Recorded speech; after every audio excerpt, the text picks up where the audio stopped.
The silence in that dining room was deafening. 23 people around my Thanksgiving table, all staring at me with their mouths hanging open. My son's face had gone completely white. His wife looked like she'd seen a ghost. And in my hand, well, let's just say what I was holding would change our family forever. You see, 30 minutes earlier, my own son had called me a burden in front of everyone, said I was dead weight that the family had to carry. But what he didn't know, what none of them knew, was that I'd been listening to their conversations for weeks. That glass I lifted, it wasn't just wine. It was evidence. Evidence that would expose the biggest betrayal of my life and turn their perfect little Thanksgiving into their worst nightmare. Stay with me because what happened next will shock you to your core. But first, let me tell you how we got here. My name is Margaret, and until 6 months ago, I thought I had the perfect family.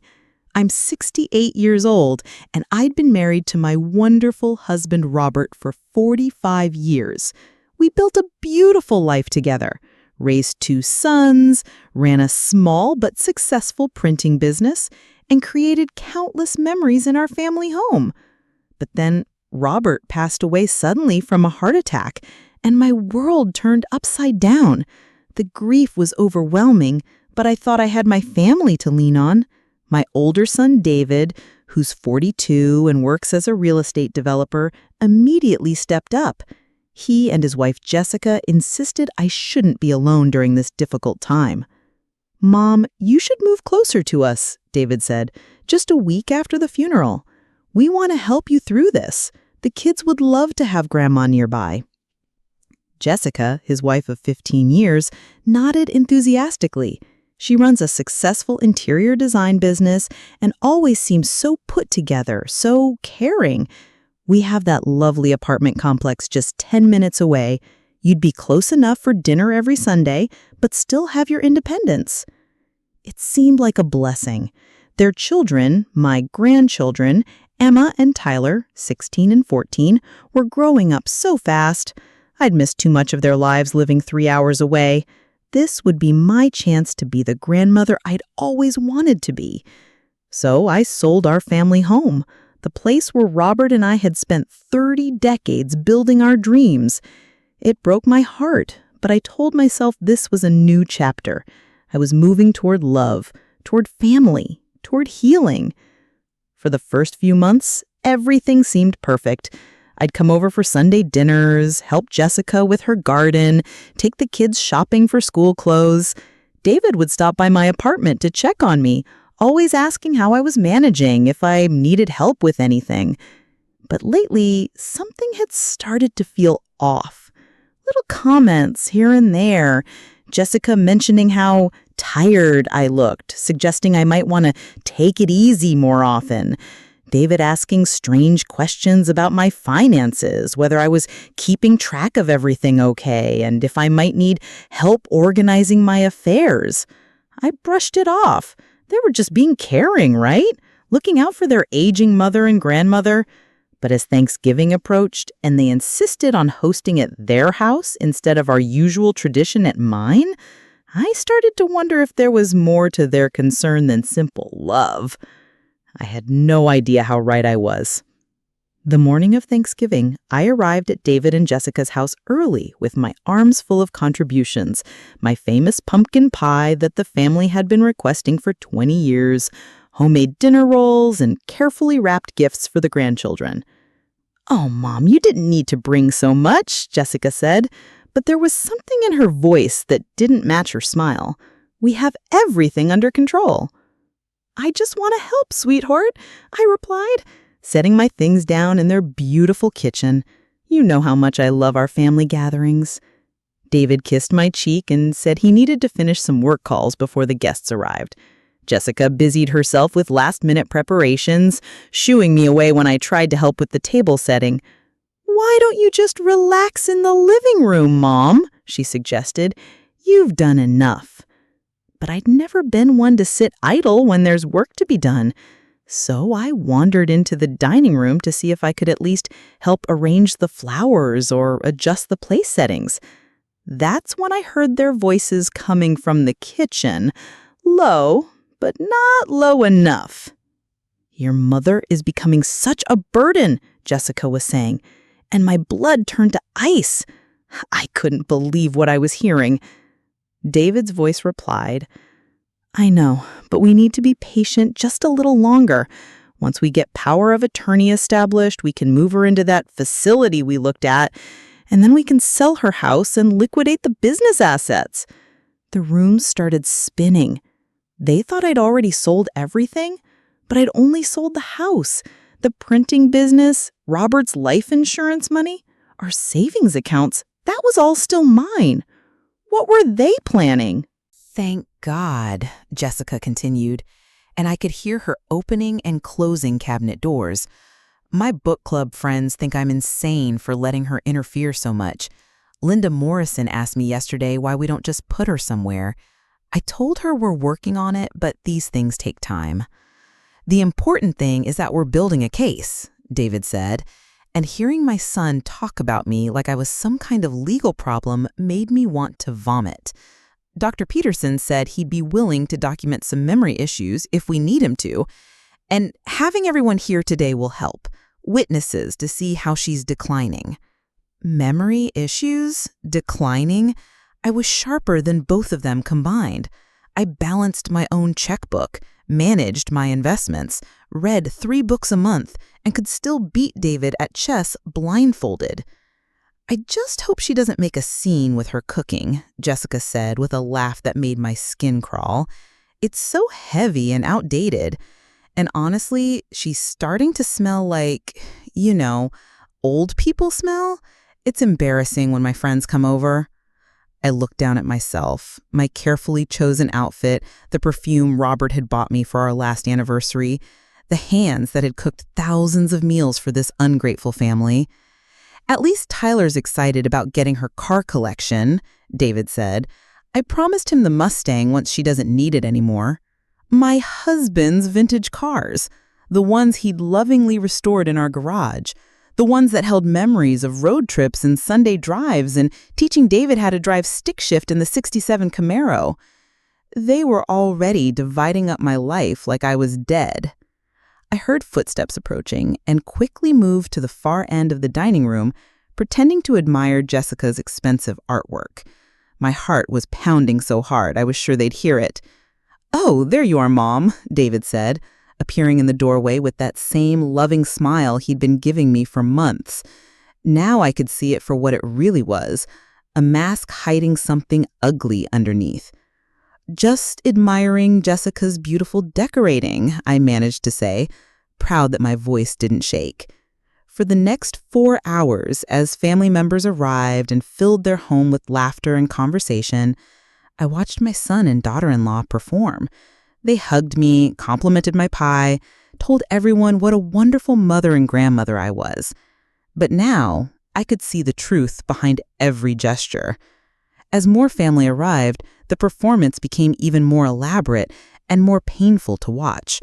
My younger son Mike and his wife Sarah came with their kids, followed by Jessica's parents, her sister, and several family friends I'd known for years. What I hadn't realized was that this guest list was carefully curated. "Margaret, you look wonderful," said Helen Morrison, Jessica's mother and a retired nurse. "How are you feeling these days? Adjusting to life on your own?" "Oh, she's doing great," Jessica jumped in before I could answer. "But we're keeping a close eye on her. You know how it is. Sometimes the little things slip by when you're grieving." Little things? What little things? I hadn't forgotten anything or missed any appointments. But I noticed how Helen nodded knowingly, as if Jessica had already spoken to her about my supposed problems. During dinner preparation, Jessica made a point of taking over every dish I had brought. "Let me just taste the stuffing, Mom," she said, adding salt in front of everyone. "Sometimes when we're stressed, our taste buds are off, you know." She did the same with my green bean casserole, loudly declaring it needed more seasoning and making adjustments while other guests watched. "Grandma's cooking used to be the best," Tyler said innocently, "but Dad says her taste is changing because she's getting older." The conversations they'd been having with my grandchildren became clear. They weren't just planning to get rid of me.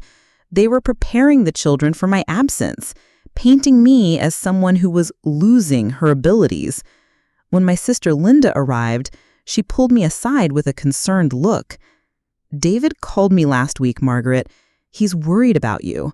He asked if I'd noticed any changes in your memory or decision-making. He mentioned you had been asking the same questions repeatedly, forgetting conversations you'd had. He wondered if maybe the grief was affecting you more than you realized." My own sister, influenced by my son's lies? "Linda, I'm fine, more than fine. What exactly did he tell you?" "He said you'd been asking the same questions repeatedly, forgetting conversations you'd had. He wondered if maybe the grief was affecting you more than you realized." I felt sick. David had been building his case methodically, planting seeds with family members, making them believe I was declining so that when the time came to take control of my life, they'd all think it was necessary. During cocktail hour, I overheard Jessica on the phone in the hallway, clearly thinking she was out of earshot. "No, Mom, we can't wait much longer. She's getting suspicious, asking too many questions about why David's name is on that one account. We need to move faster." David's name was on one of my accounts? I'd never authorized that. I kept meticulous records of all my financial affairs. It was one of the things Robert had taught me to do. Somehow, they'd managed to add David without my knowledge or consent. The scope of their betrayal was bigger than I'd imagined. As dinner was served, David stood up to make a toast. "I want to thank everyone for being here today, especially during this difficult time for our family. Mom's first Thanksgiving without Dad, and we're all grateful she has such wonderful support." Everyone raised their glasses, smiling at me with pity and concern. They all thought I was some fragile widow who needed protecting. They had no idea that I was probably the strongest person in that room. A woman who'd helped build a business, raised 2 sons largely on my own while Robert traveled for work, and managed our household finances for decades. "And I want to say," David continued, his voice taking on a more serious tone, "that we're all here for Mom as she navigates this new chapter. Sometimes the people we love need extra support, even when they don't think they do." The room fell silent, everyone nodding solemnly. It was a setup, a public declaration that I needed help whether I wanted it or not. That's when I knew I had to act. After dinner, while everyone settled in the living room to watch football and digest their meal, I excused myself to use the restroom. But instead of heading to the powder room downstairs, I quietly climbed the stairs to David's home office. My heart was pounding, but I felt more determined than I had in months. They wanted to play games with my life? Fine, but I was going to make sure I knew exactly what game we were playing. David's office was immaculate, just like the rest of their house. But I knew my son's habits. He'd always been organized to a fault, filing everything in labeled folders and keeping important documents in his desk drawer. I found what I was looking for within minutes. In a manila folder labeled Mom's Situation, I discovered a paper trail that made my blood boil. Printed emails between David and Jessica going back 4 months, discussing the Margaret problem and various strategies for managing the transition. One email from Jessica to David read, "We need to be more aggressive about documenting her decline. Maybe we should start inviting people over when she's here so they can witness the memory issues you mentioned. Dr. Peterson said he'd need multiple witnesses for the competency evaluation." Another from David to his lawyer friend. "Thanks for the consultation on elder law. The facility you recommended looks perfect. Private rooms, but not too expensive since we'll need to preserve assets for the long term. How long do these guardianship proceedings usually take?" Guardianship proceedings? They weren't just planning to put me in a home. They wanted legal control over my entire life. I took photos of everything with my phone. my hand surprisingly steady despite the rage building in my chest. In another folder, I found brochures for Sunset Manor Assisted Living, with handwritten notes in Jessica's flowing script. Private room, $4,800 a month. Memory care unit available if needed. Visiting hours, 2 to 6 p.m. daily. They'd already picked out my prison. But the worst discovery was in David's computer. I knew his password. He'd used the same combination of family birthdays for years. In his email, I found a thread with a realtor discussing a property that may become available soon, clearly referring to my apartment, which they assumed they'd be able to sell once they had power of attorney. I also found correspondence with an estate attorney about protecting assets from nursing home costs and strategies for wealth preservation during extended care scenarios. They weren't just stealing my freedom, they were stealing my life's work, the financial security Robert and I had built together, and planning to use it for their own benefit while warehousing me in a facility where I'd be out of their way. I heard laughter from downstairs and realized I'd been gone longer than planned. Quickly, I forwarded the most damning emails to my own account and deleted the sent messages from David's computer. But I wasn't done yet. As I came back downstairs, I overheard Emma talking to her cousin about how Grandma might be moving to a special place soon where nurses can take better care of her. My own granddaughter had been prepared for my disappearance. I slipped into the kitchen where I could hear Jessica and her sister talking quietly while doing the dishes. "The sooner we get this resolved, the better," Jessica's sister was saying. "You've been so patient dealing with all of this." "It's just exhausting," Jessica replied. "She wants to be involved in everything, but honestly, she's becoming a liability. Last week, she asked me 3 times about the same dinner plans. And her driving? David's terrified she's going to hurt someone. More lies. I'd never forgotten any plans, and my driving record was spotless." But Jessica painted a picture of a confused, dangerous old woman who needed immediate intervention. I quietly activated the voice recorder on my phone and captured several minutes of their conversation, including Jessica's comment that once we get her settled somewhere, we can finally have our lives back. The evidence was building, but I needed something more, something that would expose them publicly and make it impossible for them to manipulate the narrative. That's when I noticed David's smart TV system in the living room, the one he was so proud of that connected to his phone and computer. The same system I'd watched him use to show vacation photos to the family just months earlier. And that's when my plan crystallized. I was going to give them the public humiliation they deserved in front of every person they'd been lying to. But first, I needed to wait for the perfect moment. Dessert was served with the same fanfare as the rest of the meal. Jessica had arranged a beautiful display of pies and cakes, relegating my pumpkin pie to a corner spot, as if it were an afterthought. "Margaret's pie looks lovely," Helen Morrison said politely, "though I'm sure it's quite rich. Sometimes, as we age, our recipes need a little updating." The condescension in her voice was clear, and I saw Jessica nod in agreement. They were all in on it, treating me like a declining old woman whose contributions were tolerated rather than appreciated. As everyone filled their plates and settled back around the dining table, David stood up with his wineglass raised.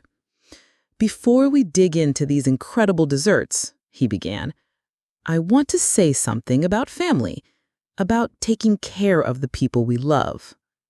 Here it comes, I thought, the public setup for their intervention. As many of you know, this has been a difficult year for our family. Losing Dad was devastating for all of us, but especially for Mom. He looked at me with what I now recognized as practiced sympathy. Grief affects people in different ways, and sometimes those changes are hard to recognize in ourselves. I felt the eyes of 23 people turning toward me, some with pity, others with concern. They were all about to witness David's carefully orchestrated declaration that I was incompetent. "Mom, we love you so much, and we want you to know that you're not alone. We're all here to support you as you navigate these changes. Sometimes that means accepting help, even when we think we don't need it."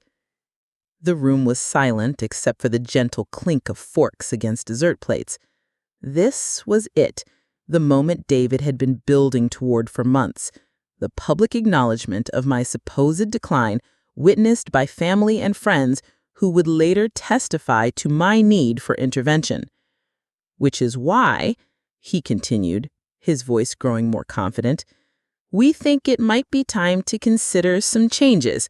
More support, more structure, more—" "Actually," I said, standing up slowly, "before you finish that thought, I have something to say." David's face flickered with annoyance, but he couldn't very well silence me without looking like the controlling manipulator he was. "Of course, Mom. What would you like to share?" I looked around the table at all these people who thought they knew what was best for me, who had been convinced that I was a burden, a problem to be solved. "I'd like to propose a toast." I pulled my phone from my purse. "But first, I think everyone should know what we're really celebrating here tonight." I walked over to David's smart TV console, the one he'd shown me how to connect to just a few weeks earlier during a family movie night. My fingers might be 68 years old, but they remembered exactly which buttons to press. "Mom, what are you doing?" David asked, and for the first time all day, his voice cracked with uncertainty. "I'm sharing some family memories. I think everyone will find them very interesting." I opened my photo gallery and selected the first image, David's email to his lawyer about guardianship proceedings. The text was large enough for everyone to read clearly. The reaction was immediate. Gasps around the table, chairs scraping as people leaned forward to read better. Jessica's face went completely white. "David," Mike said, his voice confused and angry, "what is this?" But I wasn't finished. I swiped to the next image, Jessica's handwritten notes about the nursing home, complete with visiting hours restrictions and monthly costs. "This is what my son and daughter-in-law have been planning for me," I said, my voice steady and clear. "While pretending to love and support me, they've been building a case to have me declared incompetent so they can steal my freedom and my money." "Mom, you don't understand," David started, but I cut him off. "Oh, but I do understand. I understand perfectly."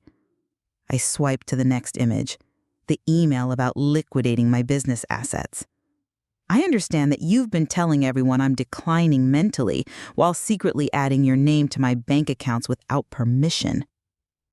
The room erupted. Mike stood up so fast his chair fell over. "David, what the hell is going on?" Helen Morrison looked horrified. "Jessica, is this true?" But I still wasn't done. I connected my voice recorder to the TV speakers and played Jessica's kitchen conversation from earlier that day. Her own voice filled the room. "Your mother is becoming such a burden. She's always here, always wanting to help with everything. I can barely breathe in my own house." Jessica started crying, but they weren't tears of remorse. They were tears of embarrassment at being caught. "And here's my personal favorite," I said, playing the recording of Jessica complaining to her sister about my cooking and my old people smell. The silence in the room was deafening. 23 people staring at David and Jessica with expressions of shock, disgust, and betrayal. "For 45 years," I continued, my voice growing stronger with each word, "I raised this family with love, sacrifice, and dignity. I supported David through college, co-signed his first business loan, helped him buy this house. I welcomed Jessica into our family with open arms and treated her like the daughter I never had." Emma was crying now, looking back and forth between her parents and me with confusion and hurt. "I thought I was moving closer to spend my golden years surrounded by love and family. Instead, I discovered that my own son, The boy I carried for 9 months, raised for 22 years, and supported through every challenge of his adult life, sees me as nothing more than a burden to be disposed of. David tried to speak again, but the look on Mike's face stopped him cold. What you all don't know is that your father left me very well provided for. The life insurance alone was more than enough to support me comfortably for the rest of my life. The printing business is still profitable. Our investment portfolio has grown substantially.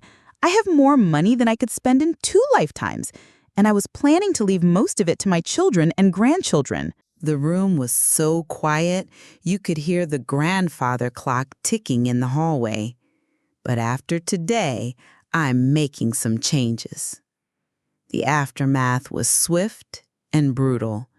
Mike stood up first, his face red with anger.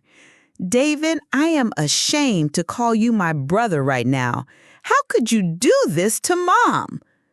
Sarah was comforting Emma, who was sobbing and asking why her daddy wanted to send Grandma away. Helen Morrison, Jessica's own mother, looked at her daughter with disgust. "Jessica, I raised you better than this. This is despicable." Dr. Peterson, who had apparently been prepared to falsify medical records about my competency, quietly excused himself and left without another word. Jessica tried to salvage the situation. "You don't understand," she said through her tears. "We were just trying to help. We thought—" "You thought you could steal from me," I said calmly. "You thought you could manipulate everyone into believing I was incompetent so you could take control of my life and my money. That's not help, Jessica. That's elder abuse." David finally found his voice. "Mom, please, let's talk about this privately. I think there's been a misunderstanding." "The only misunderstanding," I said, "was mine. I misunderstood what kind of man I raised." Over the next hour, the house emptied quickly. Family members hugged me goodbye, many of them apologizing for not seeing through David and Jessica's lies. Several promised to stay in touch and invited me to visit them. Mike pulled me aside before leaving. "Mom, I had no idea. If I had known what they were planning—" "I know, sweetheart. This isn't about you." Emma and Tyler both hugged me tightly, confused, but knowing something terrible had happened. "Are you really going away, Grandma?" Tyler asked. "Not the way your parents planned," I said. "But yes, I think it's time for me to make some changes." That night, I went home to my apartment and made phone calls. First to my bank, removing David's access to my accounts and changing all my passwords. Then to my lawyer, updating my will and removing David as my power of attorney successor. Finally, I called a realtor in my hometown, 3 hours away, where my real friends still lived. 6 months later, I'm writing this story from my beautiful new apartment overlooking the lake where Robert and I used to take weekend trips. I've reconnected with old friends, joined a book club, started volunteering at the local library, and I'm happier than I've been since Robert died. The fallout for David and Jessica was severe and long-lasting. Word spread quickly through their social circle about what they'd tried to do. Jessica lost several high-profile clients who didn't want to work with someone capable of such cruelty toward an elderly parent. David's business suffered when potential clients learned about his character.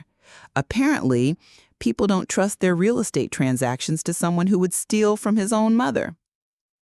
Their marriage became strained under the weight of the scandal and financial pressure. Jessica blamed David for not being more careful with their planning. David blamed Jessica for being too aggressive and greedy. I maintain a relationship with Emma and Tyler, but on my terms now. They visit me during school holidays, and we video chat every week. Away from their parents' influence, they've begun to understand what really happened that Thanksgiving Day. As for the money they were so eager to steal, I've used a portion of it to establish a scholarship fund for young teachers in Robert's memory. I've also taken those European trips Robert and I always planned but never had time for. Last month, I toured the Greek islands. Next month, I'm going to Scotland. I learned something important at the age of 68. Respect isn't something you owe people just because they're family. It's something you earn through your actions and how you treat others. And sometimes, the people who claim to love you the most are the ones planning to betray you. To anyone else out there whose family is treating them like a burden, you deserve better. Don't let anyone convince you that you're less valuable because you've lived longer. Your wisdom, your experience, your love, these are gifts, not burdens.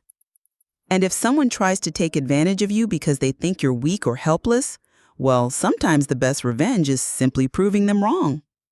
David calls me every few weeks now, begging for forgiveness, claiming he was only trying to help, insisting it was all Jessica's idea. But some bridges, once burned, can never be rebuilt. And you know what? I'm okay with that. Because at 68, I finally learned to put myself first. And let me tell you, it feels absolutely incredible. These days, when people ask me about that Thanksgiving dinner, I tell them it was the best meal I ever had. Not because of the food, but because it was the day I discovered I still had freight left in me. And that, my friends, is a lesson worth learning at any age. Speaking of family betrayals that ended in perfect revenge, wait until you hear about what happened when my neighbor discovered her daughter-in-law was stealing her prescription medications and selling them online. But that's a story for another day. Until then, remember, never let anyone make you feel like a burden. You are valuable, you are worthy of respect, and you are stronger than you know. Thanks for listening to my story. If you enjoyed it, please give this video a thumbs up and subscribe for more incredible true stories of revenge and justice. And let me know in the comments, have you ever dealt with family members who underestimated you? I'd love to hear your stories. I'll see you in the next video.